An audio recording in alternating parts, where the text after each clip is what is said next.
Diallo, Mutation, Cameroun Tribune, Le Jour et d'autres meublent la revue de presse de ce jour. Ghislain Cougan se fera le plaisir de nous balader dans les sentiers chauds de l'actualité de ce jour. Merci Emeline Doudou Amadou. Ouvrons cette nouvelle édition par le tri-hebdomadaire Dikalo. Avec à la une, vœux du corps diplomatique 2025, la réponse de Paul Biya aux affres de 2024. Le chef de l'État se refuse de croire qu'il s'agit d'une fatalité. Il milite pour un monde plus équitable et juste.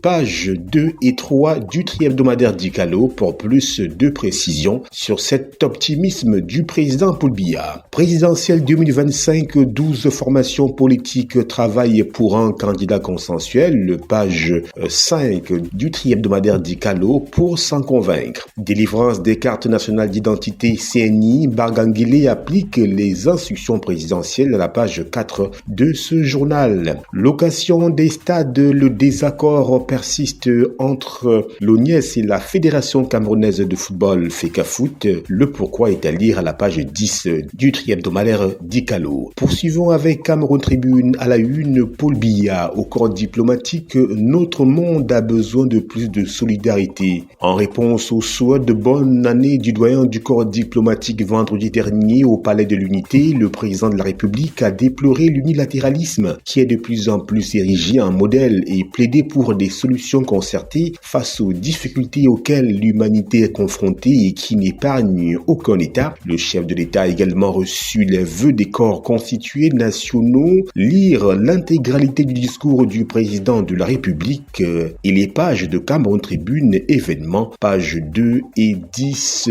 du quotidien Cameroun Tribune. Mutation à la une, vœux 2025, arrêt sur image, les faits et gestes marquants de la double cérémonie tenue vendredi au Palais de l'Unité, les grands absents de l'événement, page 27, pour plus de précision. Toujours avec mutation, développement local, on en parle avec l'exemple d'Ayos à la page 4. Exécution de la loi de finances, page 5 du quotidien Mutation, avec la circulaire du ministre des Finances qui nous est dévoilée. Émergence à la une, présidentielle 2025, comme un air de candidat. La cérémonie de présentation des vœux au président de la République a donné l'occasion de vivre un show savamment orchestré. Page 5 pour en lire les raisons. Prime d'excellence académique, 100 000 étudiants passent à la caisse, nous dit le quotidien Émergence.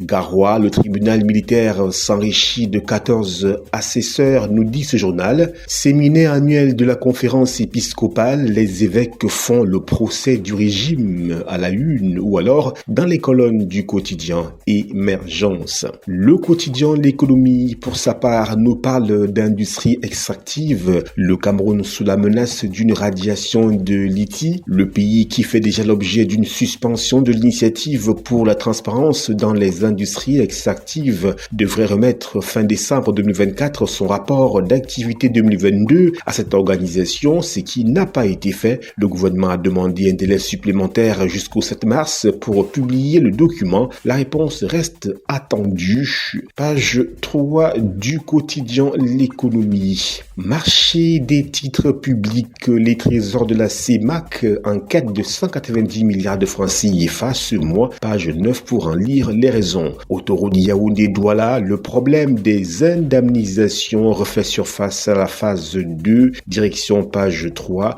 du quotidien L'économie pour plus de précision. La Voix du Centre à la une, enseignement supérieur, top 10 des meilleures universités et IPES de la CEMAC. L'université de Tchang et l'US INSAM sur la première marche du podium, page 7 du journal La Voix du Centre. Le journal Le Drapeau, double identité, fin du casse-tête pour obtenir la CNI face aux difficultés rencontrées par de nombreux Camerounais en situation de double identité ou de problèmes de filiation. Le délégué général de la Sûreté nationale met en œuvre des mesures concrètes pour faciliter l'obtention de la carte nationale d'identité. Cette initiative, conforme aux instructions du président Paul Biya, Polbia vise à moderniser le système d'identification et à garantir à chaque citoyen l'accès à ce document essentiel. Page 3 du journal Le Drapeau pour plus de précision. Le journal confidentiel à la une, lutte contre la vie chère, les raisons de la ruée vers le riz à Yaoundé. Dans sa volonté de lutter contre la vie chère, le gouvernement camerounais, par le truchement du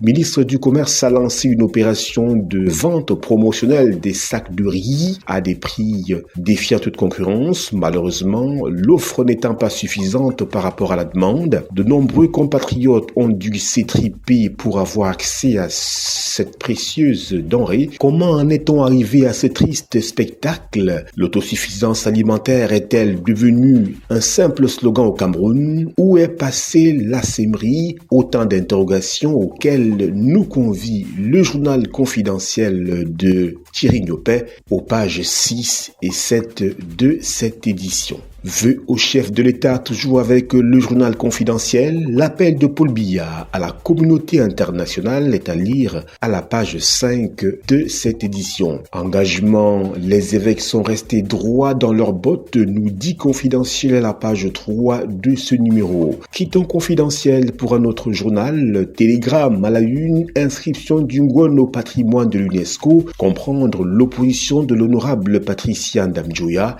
à la page 11 du journal Le Télégramme. Accusé de détruire la porte d'entrée de Fumban ou monument historique, la porte des tranchées, le maire de Fumban s'en défend. Catégorique, elle s'oppose à ce que l'UNESCO inscrive le Ngouon comme patrimoine matériel et immatériel. Voici ces raisons, nous vous le disions, page 11 du journal Le Télégramme. L'intégration à la une, agenda électoral au Cameroun en 2025, l'Afrique centrale retient son souffle, le pourquoi est à lire dans les colonnes de ce journal. L'avenir à la une, rétrospective, ces ministres qui ont marqué l'année 2024 selon Paul Biya. Il s'agit du ministre de l'eau, Gaston Elundu Essomba, le ministre du commerce, Luc Maglo Ambarga Tangana, le ministre des travaux publics, Emmanuel Nganjoumessi, le ministre délégué à la présidence en charge de la défense, Joseph Betty Assoman, le ministre des mines, Fous Kalotus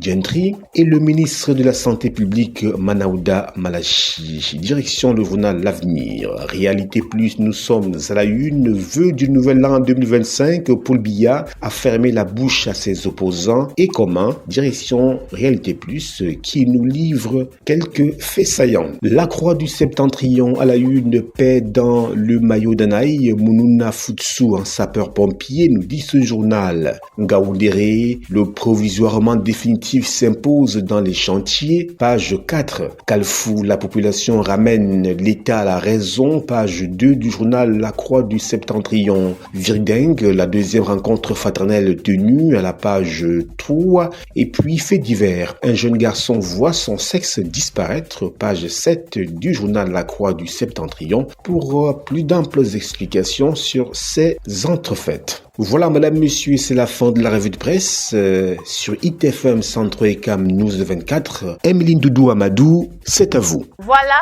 nous espérons que vous aviez été suffisamment édifiés sur l'actualité de ce jour et que la balade n'a pas été vaine. Merci de nous avoir suivis et restez en compagnie de nos programmes sur Cam News 24 et IFM Radio émettant depuis Garoua. À bientôt.